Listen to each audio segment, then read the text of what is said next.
హైదరాబాద్లో బాచ్పల్లి ఫ్లైఓవర్ నేడే ప్రారంభోత్సవానికి సిద్ధంగా ఉన్నట్టు తెలుస్తుంది.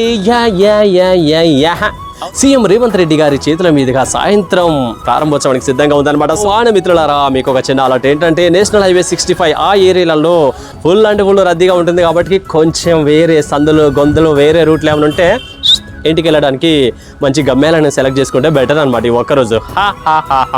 చూడండి, ఈ ఫ్లైఓవర్ వల్ల చాలా వరకు రిలీఫ్ అవుతుంది అనమాట. టైం సేవ్ అవుతుంది, అనుకున్న చేరవలసిన గమ్యాలకు జల్దీగా చేరేటువంటి అవకాశం కూడా ఉంటుంది కదా.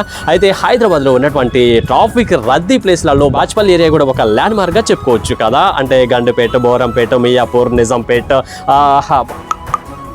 ఫ్లో బాగుందనమాట. ఈ ఏరియాలో వెళ్ళే వాళ్ళకి అసలు దోల తీరిపోతుంది అనమాట ఈ ఫ్లైఓవర్ లేకపోవడం వల్ల. ఎందుకంటే ఫుల్ ట్రాఫిక్ ఉంటుంది కదా. So 1000 of peoples IT employees Kondapur, Gachibowli, హైటెక్ సిటీ, మాదాపూర్ ఈ ఏరియాలకు ప్రయాణం చేయాలంటే చాలా కష్టంతో కూడుకున్న పని అనమాట. ఏంటి అలాంటి కష్టాలకు చెక్ పెట్టడానికి ఈ ఫ్లైఓవర్ రావడం చాలా చాలా హర్షదాయకరంగా ఉందని చెప్పుకోవచ్చు అనమాట కదా.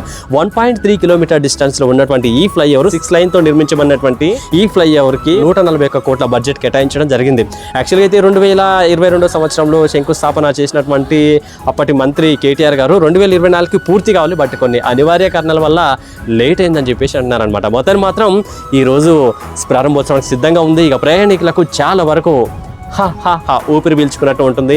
ఐటీ ఎంప్లాయీస్ కూడా వారి గమ్యాలకు చేరుకోవడానికి ఆఫీసులకి చాలా చాలా చాలా రూట్ వే బాగుందని చెప్పేసి అనుకోవచ్చు. ఓకేనా, పూర్తిగా అయితే చెప్పలేను, బట్ చాలా వరకు అయితే ట్రాఫిక్ తగ్గించవచ్చు కదా.